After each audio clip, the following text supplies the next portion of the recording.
बिस्मिल्लाहिर्रहमानिर्रहीम। नाज़रीन, आज 4 किस्म की इतलात हैं। सर फहरिस्त सवाल जो ज़ेर बहस है पब्लिक में वो ये है कि क्या शहजाद गुल को बरी कर दिया जाएगा और ये सारा किस्सा निमटा दिया जाएगा और पानी के बुलबुले की तरह ये मामला हवा हो जाएगा। दूसरा सवाल ये है कि जनरल फैज़ का नाम कल शहबाज गुल ने क्यों लिया, उसके बारे में कुछ चीज़ें मालूम हुई हैं। और तीसरा ये कि मामला इमरान ख़ान का अमेरिका के साथ सिर्फ़ माफ़ी तलाफ़ी का और बुहरान से निकालने में मदद देने का नहीं है। ये तो है, ये मुतालबात तो हैं, लेकिन मामला इससे आगे का है और क्या पेशकश अमेरिका को की गई है इस पर। और आखिरी मौजू हमारा ये है कि क्या स्वात और मालाकंड अब पाकिस्तान का हिस्सा नहीं रहे, तो इन पर बात होगी। तो जहाँ तक ये इस तासुर का तल्लुक़ है, तो वो असल में अदालत के रवैये से पैदा हुआ। अदालत ने शहबाज गिल के ड्राइवर के ख़िलाफ़ कार्रवाइयों, उसकी बीवी को रिहा करने को हुक्म दिया और शहबाज गिल का जिस्मानी रिमांड देने की दरख्वास्तें भी मुस्तरद कर दी। हालांकि ये मसला इतनी बड़ी गद्दारी का था कि इसमें ज़मानत का, इसमें रियायत का कोई इम्कान बज़ाहिर नज़र नहीं आता था। लेकिन अब शहबाज गिल की ज़मानत पर रिहाई का रास्ता भी हमवार कर दिया गया है। और दूसरी तरफ आपने देखा कि पीटीआई जो कल तक ओन नहीं कर रही थी शहबाज गिल को, उसने शहबाज गिल को ओन किया है और उसके कुछ लीडर और दर्जनों के हिसाब से कारकुन वहाँ पहुँचे हैं अदालत में। उन्होंने शहबाज गिल जिंदाबाद के नारे लगाए हैं। तो ये तासुर ठीक है, क्योंकि अदलिया के हवाले से बहुत सारी क्यासराइयाँ होती रहती हैं कि अगर इमरान ख़ान के ख़िलाफ़ दरख्वास्त जाए, पिटीशन जाए, तो वो फ़ौरन मुस्तरद हो जाती है। और अगर इमरान ख़ान के तरफ से जाए या पीटीआई की तरफ से जाए या इमरान ख़ान के हक़ में जाए तो वो फ़ौरन मंजूर हो जाती है। और ये रवैया सिंध में भी हम देख रहे हैं, पेशावर में भी देख रहे हैं और इस्लामाबाद में भी देख रहे हैं।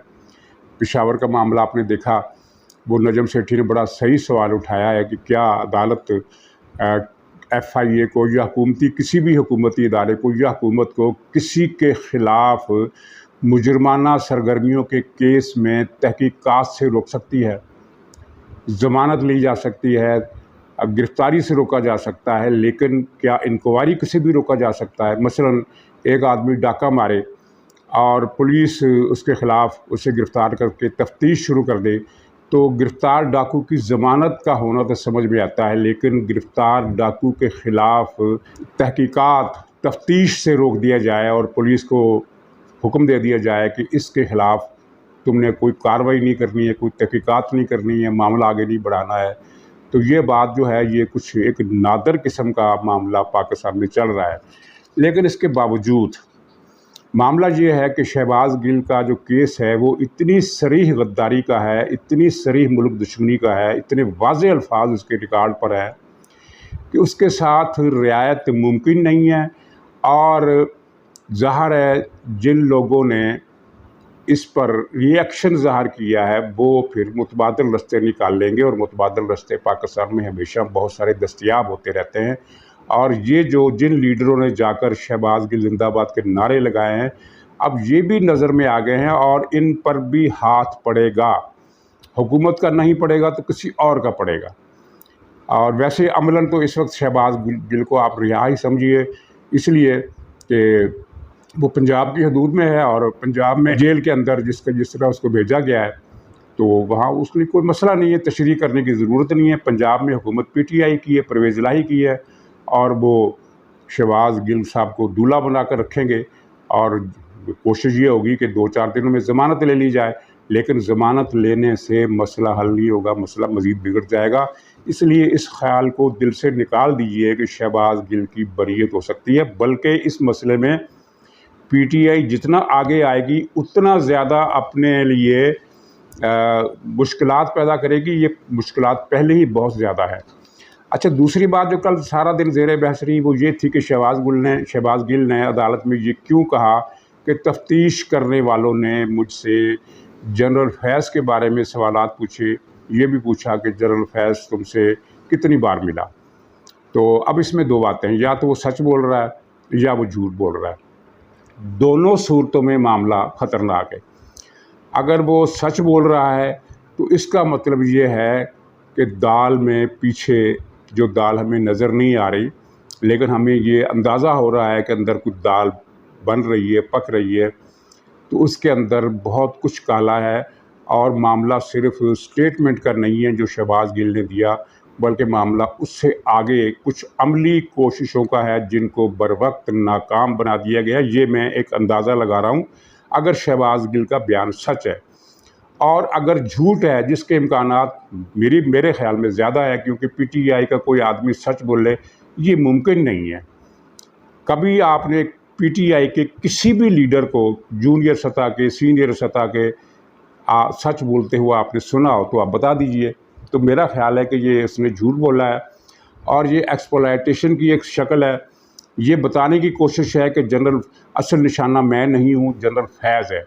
तो जनरल फैज़ को निशाना बनाने के लिए ये साजिश की गई है ताकि जनरल फैज़ के जो मोतक़िद हैं, अक़ीदतमंद है फ़ौज में, ज़ाहिर है फ़ौज में जो भी अफसर हो, चाहे वो बाजवा साहब हो, चाहे वो नदीम अंजम साहब हो और चाहे कोई और हो, तो एक फ़ौजी दायरे के अलावा, नज़्म व नस्क़ के दायरे के अलावा कुछ ज़ाती वाबस्तगियों का ताल्लुक़ भी होता है और कुछ लोग मुतअस्सर होते हैं। मसलन जिस तरह कहा जाता है कि ISI के साबिक़ सरबराह जनरल हमीद गुल का दायरा असर और उनका हल्का अहबाब जितना वसी था और किसी जनरल का नहीं था, और जनरल मुशर्रफ का कोई दायरा असर नहीं था। ये भी बात सामने आ चुकी है, क्योंकि कहा जाता है कि नवाज़ शरीफ ने उनको, मुशर्रफ को, इसीलिए आर्मी चीफ बनाया था कि इनका हल्का असर आर्मी में है ही नहीं।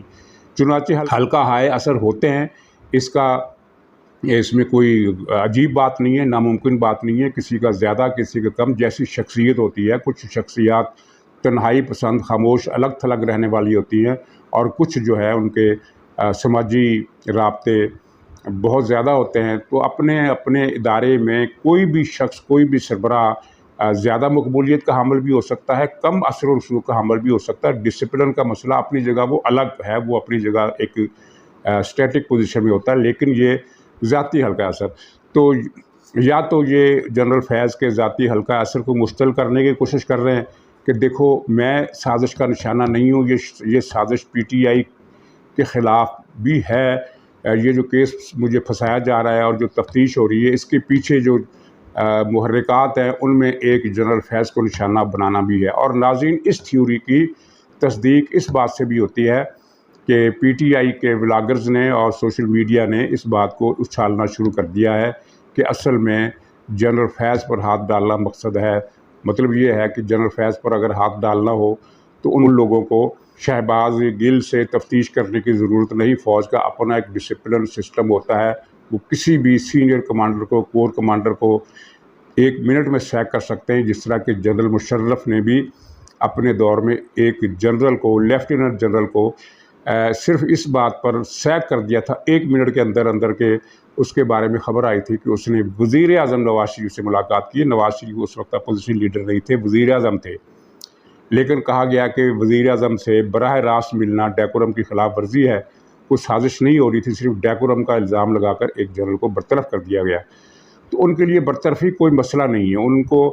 उन्हें अगर किसी के ख़िलाफ़ कुछ करना है तो शहबाज गिल जैसे एक 1.5 टके के आदमी से तफ्तीश में गवाही लेने की उन्हें ज़रूरत नहीं है। यहाँ मसला है सज़ा का, और सज़ा मिलकर रहेगी। लेकिन अगर मैंने ये पहला मौक़िफ़ भी, पहली तस्वीर का पहला रुख भी बता दिया कि अगर ये वाक़यतन सवाल पूछे गए हैं तो फिर ये मामला वाक़यतन दर हकीकत उससे ज़्यादा संगीन हो सकता है जिस तरह हम समझ रहे हैं। नाज़रीन, ये अमरीकी सफ़ीर से इमरान खान मिला और 2 दिन गुजर गए, ना तो अमरीकी सफ़ीर ने तरदीद की, ना इमरान खान की तरदीद की, सिर्फ शीरी मज़ारी ने तरदीद की। और शीरी मज़ारी एक झूठी खातून है, आपको उनको पता है। ये वो खातून है कि PTI की उन लीडरों में शामिल हैं जो सबसे ज़्यादा फ़ेक न्यूज़ सोशल मीडिया पर, ट्विटर पर डालती हैं, सबसे ज़्यादा, और फिर बाद में वापस भी ले लेती हैं। लेकिन ज़ाहिर है एक बेशर्मी की इंतहा कोई अबूर कर जाए, कोई शख्स, कोई मर्द हो या औरत हो, तो फिर उसके लिए परवाह नहीं। तो शीरी मज़ारी की तरदीद झूठ है, मुलाकात की खबर सच है।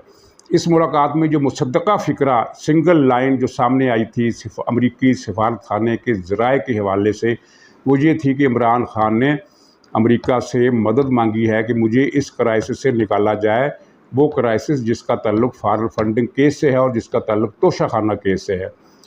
तो ये बात तो दुरुस्त है, लेकिन अब पता चला है कि मामला इमरान खान की तरफ से आगे गए हैं और मिन्नत अल्लाह वाली जो रवायती इस्तिलाहात हैं वो अपनी जगह सही हैं।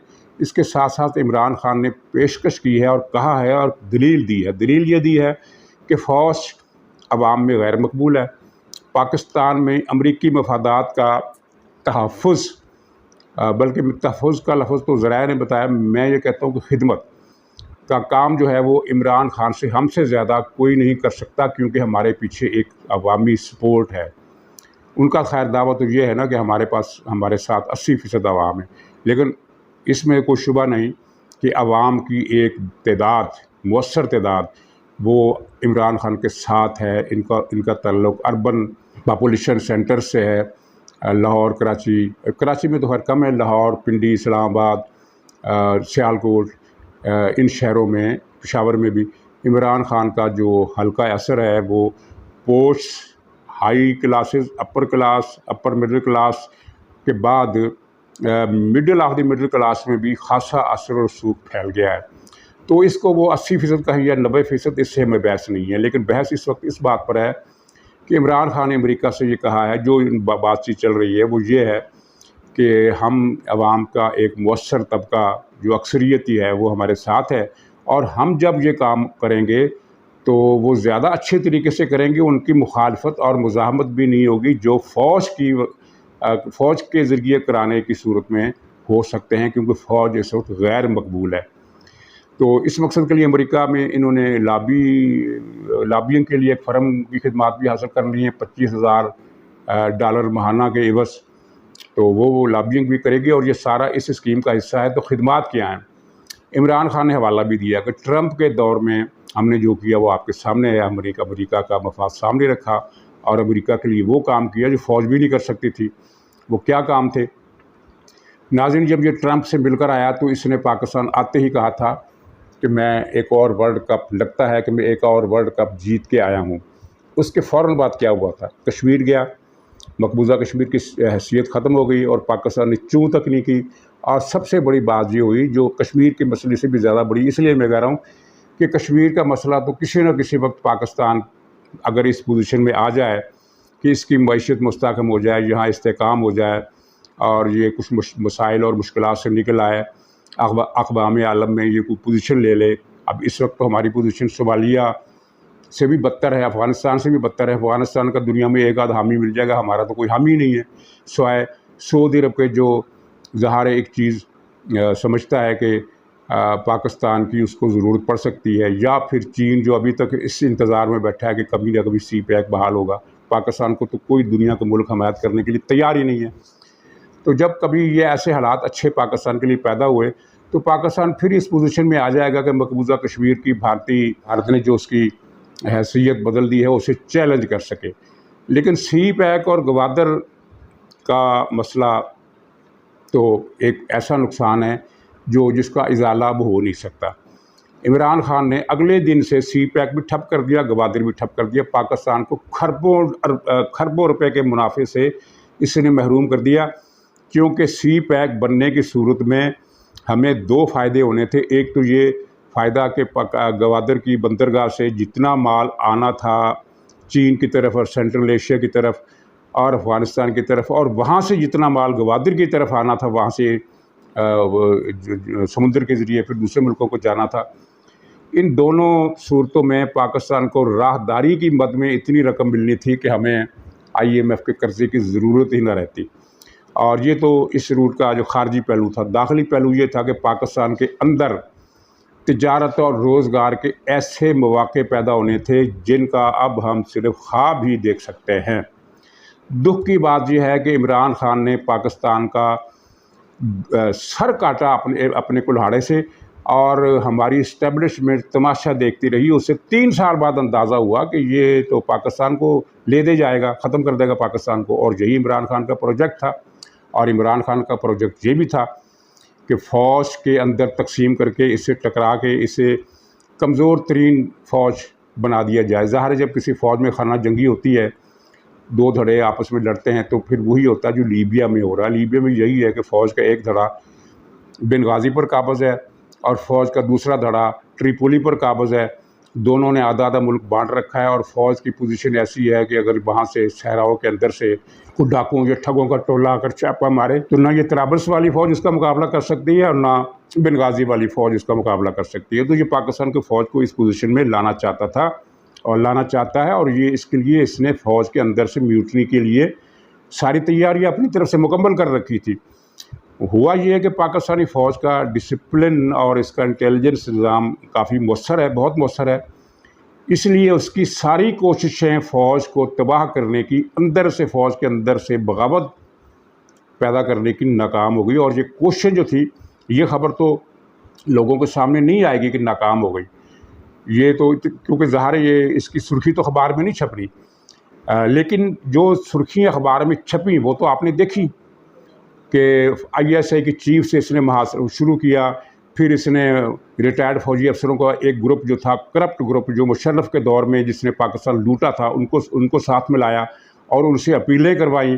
फिर मसलसल एक कंपेन चलाई कि फ़ौज के निचले अफसर इमरान खान के हामी हैं, ऊपर वाले अफसर अमेरिका के हाथ बिक गए हैं। ये भी म्यूटनी की कोशिश थी, ये भी अखबारात में छपता रहा। बहुत सारे इक़दाम हुए, पूरी कई महीनों की ये कहानी है और कोई छुपी बात नहीं है। हर रोज़ चीज़ें प्रेस में आती थी। फिर फ़ौज की क़यादत ने उन रिटायर्ड करप्ट टोले को इंतवा किया, उनके ख़िलाफ़ कार्रवाई की तो वो ठंडे पड़ गए, लेकिन कोशिशें अब भी जारी हैं। और इसी कोशिश के नतीजे में, इसी कोशिश का एक हिस्सा फिर वो कंपेन थी जो PTI ने चलाई बलूचिस्तान में हेलीकॉप्टर की तबाही के बाद, जिसमें कोर कमांडर समेत 6 अफसर और जवान शहीद हुए। वो इतनी काबिल नफ़रत कंपेन थी और इतनी बड़ी मुल्क दुश्मनी की कार्रवाई थी कि दिल करता है कि उसका एक एक हरफ जो ये ट्वीट करते रहें सामने दोबारा आपके ज़हनों में डाला जाए, लेकिन वो इतना गलीज़ और इतना नाकाबिल तस्वुर है कि आपने देख लिया। लेकिन इस चीज़ को आप याद रखिए कि इसने PTI के सोशल मीडिया ने फ़ौज के बारे में क्या क्या कहा, क्या कुछ नहीं कहा। हत्ता कि परसों इसने फिर ये कहा कि मुझे नहीं पता, लेकिन लोग कहते हैं कि ऐमन ज़वाहिरी को हिट करने वाला जो ड्रोन था वो पाकिस्तान के अड्डे से उड़ा था। तो ये पाकिस्तान के अड्डे से उड़ा था, कौन से लोग कहते हैं? भाई लोग दो ही किस्म के होते हैं ना जो ये खबर दे सकते हैं। एक होता मीडिया, मुल्की या गैर मुल्की, और एक होते हैं फ़ौज के ज़राए। अब फैसलाबाद से वो एक वज़ीर है जिसने, साबिक़ वज़ीर, जिसने वो पेट्रोल पंप भी सरकार के बेच दिए ठगी करके, उसके क्या नाम है, हबीब या चौहान, इस तरह के नौटंकी बाज 1.5 टके के आदमी तो ये इन्फॉर्मेशन नहीं देंगे ना, या अगर इन्फॉर्मेशन दें भी तो उनकी इन्फॉर्मेशन पर कोई तवज्जो नहीं देगा कि ये ड्रोन पाकिस्तान के अड्डे से उड़े थे। मतलब ये है कि एक फ़ौजी ज़रिया होता है, तो फ़ौज ने तो तरदीद कर दी, पाकिस्तान की गवर्नमेंट ने भी तरदीद कर दी। दूसरा ज़रिया होता है मीडिया, मुल्की या गैर मुल्की। तो गैर मुल्की मीडिया में, पाकिस्तान में तो खैर अपनी मीडिया अपनी तरफ से कोई इन्वेस्टिगेटिव स्टोरी इस तरह नहीं करता आमतौर पर, लेकिन गैर मुल्की मीडिया में ये रिपोर्ट तो छपी है कि वो ड्रोन तैयारा किर्गिज़स्तान के हवाई अड्डे से उड़ा था। लेकिन गैर मुल्की मीडिया में किसी भी बरतानिया का मीडिया, अमेरिका का मीडिया, इंडिया का मीडिया या हांगकांग का मीडिया, जो यानी जो हमारे लिए मैटर करते हैं, यही मुल्क है ना जो जिनके मीडिया पर हम बहुत ज़्यादा एतबार करते हैं, या फिर गल्फ़ और सऊदी अरब के मीडिया के हवाले से भी ख़बरें बाज़ औक़ात हमें मिलती हैं और वो काबिल एतबार होती हैं। तो इनमें से किसी एक भी मीडिया ने ये ख़बर नहीं दी, किसी एक अखबार ने, किसी एक वेबसाइट ने, किसी एक वीकली पर्चे ने, किसी TV ने, किसी भी यानी नशरियाती इदारे ने, प्रिंट हो या इलेक्ट्रॉनिक हो, ये ख़बर नहीं दी कि ये ड्रोन पाकिस्तान के अड्डे से उड़ा। इसके बरक्स ये ख़बर कई ज़राए से आई कि किर्गिज़स्तान से उड़ा। तो इमरान खान को ने ये जो कहा है कि लोग कहते हैं, तो ये लोग खुद, वो इमरान खान खुद है, वो अपने बारे में कह रहा है, अपने कि मैं ये कह रहा हूँ कि ये जो ड्रोन था पाकिस्तान के अड्डे से उड़ा, यानी ये पाकिस्तान की फ़ौज को इंतकाम का निशाना बनाने पर तुला हुआ है। क्या ये इसकी कोशिश कामयाब होगी? मेरा ख्याल है कि नहीं होगी, इसलिए कि अब फ़ौज के अंदर जो फ़ज़ा है वो आज से 2 महीने पहले के मुकाबले में बहुत मुख्तलिफ है। इससे ज़्यादा मैं बात नहीं करूँगा। चौथी बात जो है बड़ी ख़तरनाक वो सामने आ रही है सवात के ज़राए से कि पीटीआई वालों ने उनसे माहदा किया है कि ये मालाकंड, सवात और ये जितना फाटा का एरिया था, साबक फाटा का एरिया, सारा तुम्हारा, ये सारा तुम्हारा, बस तुम ज़रा पेशावर और डेरा इस्माइल ख़ान में अपनी प्रेजेंस तो रखना, लेकिन उनको ज़्यादा उसमें एक्टिव नहीं होना आपने। दूसरा ये है कि आपको इजाज़त है कि रात के वक्त आप बेशक पेशावर में भी आएँ और अपने मुखालफों को शूट करें, टारगेट किलिंग करें, निशाना बनाएं, जो मर्ज़ी करें। ये ख़बरें पेशावर की हुकूमत के हवाले से आ रही है छन छन कर, और इसकी तस्दीक भी हो रही है, क्योंकि वो रोज़ाना टारगेट किलिंग कर रहे हैं और उनके वसी इलाकों पर उनका कब्ज़ा है, उनके झंडे लहरा रहे हैं और वो लोगों को से भत्ता भी ले रहे हैं, बल्कि इस्लामाबाद तक उनके भत्ते के ख़त आए हैं कि हमें भत्ता दो वरना मार देंगे। तो ज़ाहिर है ये पीटीआई की हुकूमत की मदद के बगैर वो इस तरह जत्थे बनाकर पख्तूनख्वा के इलाकों में नहीं घूम सकते। तो यहाँ एक सवाल बनता है हुकूमत पाकिस्तान से भी, इस्टेब्लिशमेंट से भी, कि क्या ये वाकई ऐसा ही है कि स्वात और वज़ीरिस्तान और फाटा को पाकिस्तान से अलग कर दिया गया है, वहाँ पाकिस्तान की अथॉरिटी नहीं है। और कल परसों की बात है कि जमात इस्लामी के सेनेटर मुश्ताक साहब ने ये कहा कि इन सारे इलाकों में पाकिस्तानी रियासत की रिट का वजूद नहीं रहा। जब रिट का वजूद नहीं रहा तो गोया कि फिल वक्त ये इलाके पाकिस्तान का हिस्सा भी नहीं रहे, यही मतलब निकलता है इस बात का। तो ये सूरत हाल कब तक बर्दाश्त की जाएगी? और तालिबान और इमरान खान का जो गठजोड़ है वो अब वाक़तन पाकिस्तान के दरपे है, और तालिबान का एजेंडा जो है उसमें इमरान खान की प्रैक्टिकल इमदाद इसलिए हो सकती है कि अगर मैं नहीं तो पाकिस्तान भी नहीं, पख्तूनख्वा को पाकिस्तान से अलग करके अफ़गानिस्तान में शामिल करने का जो नारा इन लोगों ने अपने तरानों में डाल रखा है, तालिबान टीटीपी वगैरह ने, तो उस पर ये अमल दरामद में इमरान खान इंतकामी तौर पर भी उनका साथ दे सकता है कि ठीक है पाकिस्तान ख़त्म हो जाए, और मैं कहूँगा कि मुझे हुकूमत से निकाला, पाकिस्तान ख़त्म हो गया। ये इसकी साजिश है। और सूरत हाल वहाँ बड़ी ख़तरनाक है। स्वात के इलाके में एक मस्बत उम्मीद की किरण जो है वो ये है कि इन इलाकों में जो अवाम है वो टीटीपी के ख़िलाफ़ निकल आए हैं, और उनके मजमे जो है, उनके जो एहतजाजी मुजाहरे हैं, जो मुज़ाहमत के जुलूस जलसे हैं, उनमें लाखों तो खैर नहीं है, लेकिन हज़ारों अफराद उनमें ज़रूर शामिल है। स्वात के एक इज्तिमा की तस्वीर मैंने देखी है, उसमें कम से कम 4-5 हज़ार आदमी उस मुजाहरे में शरीक है, और ये एक मस्बत बात है। और स्वात वही है जो जनरल क्यारी साहब के दौर में उजाड़ कर रख दिया गया था, वहाँ इंसानी आबादी सब निकाल दी गई थी और कराची धकेल दी गई थी बड़ी मुश्किल से। बाद में फिर जो पीपल्स पार्टी की हुकूमत आई तो उसने कुछ इक़दाम ऐसे किए कि कराची से लोग फिर वापस जाने लगे। तो नाज़रीन, ये चारों जो आज के पहलू थे बड़े, वो मैंने उन पर अपनी हद तक तबसरा करने की कोशिश की है। तो इन पर आप गौर कीजिए और ख़ास तौर पर स्वात के हवाले से अपनी तशवीश हुकाम तक पहुँचाइए, क्योंकि हमें इस्लामाबाद में वफाकी हुकूमत नज़र नहीं आ रही। शहबाज शरीफ कहीं नज़र नहीं आ रहा है कि वो वज़ीर-ए-आज़म है। ये जो कुछ हो रहा है और बहुत अच्छा हो रहा है, यानी किसी और तरफ से, वो हुकूमत की तरफ से नहीं हो रहा। मसलन जिस तरह और रा के सिक्का बंद चैनल का जो सिक्योरिटी क्लीयरेंस वाला लाइसेंस था वो मनसूख कर दिया गया। ख़बर में तो बज़ाहिर यही है कि वज़ारत दाखिला ने मनसूख किया है, लेकिन वज़ारत दाखिला तो बताया है तो शहबाज शरीफ में इतनी जुर्रत नहीं हो सकती कि वो ARY के ख़िलाफ़, रा के ख़िलाफ़ कोई हथकंडा, कोई इस तरह का एक्शन कर सके। ये कुछ और लोग करवा रहे हैं और बड़ा अच्छा करवा रहे हैं।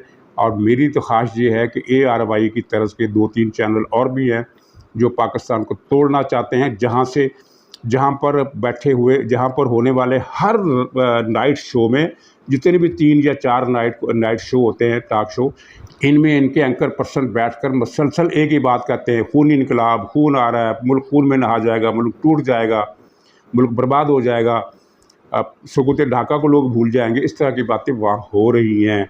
और मैं आपको आखिर में बताऊं कि कादियानियों का एक रेडियो है जिसने 12 दिन पहले एक नशरिया जारी किया था, जो मैंने सुना था। उसमें को खिताब कर रहा था इनका लीडर, उसकी तस्वीर नहीं दिखा रहे थे, तस्वीरें कुछ और चीज़ों की नक्शे वगैरह थे और पीछे आवाज़ थी। और उसमें उसने कहा कि 2 बातों में से एक बात होगी रहेगी कि या तो 73 का आइन कैंसिल होगा और या फिर पाकिस्तान नहीं रहेगा। ये उनका रेडियो सदाए सलाम पता नहीं इस तरह का कोई नाम है, धोखेबाजी से रखा हुआ है कि लोग समझे कि मुसलमानों को रेडियो है। तो उस रेडियो में आज से 12 दिन पहले ये बात चली है और मैंने खुद सुनी है। तो अंदाज़ा कीजिए यही बात इमरान खान करता है कि आइन 73 का नहीं होना चाहिए या फिर पाकिस्तान टूट जाएगा, पाकिस्तान के 3 हिस्से हो जाएंगे, श्रीलंका बन जाएगा। इमरान खान का भी एजेंडा वही है और पीछे से मिर्ज़ा मसरूर का एजेंडा भी यही है। अब मेरा ख्याल है कि अब मिर्ज़ा मसरूर के एजेंटों के साथ मज़ीद रियायत के इम्कानात बाकी नहीं रहे हैं। नाज़रीन इजाज़त दीजिए, इंशाअल्लाह कल फिर मुलाकात होगी। खुदा हाफिज़।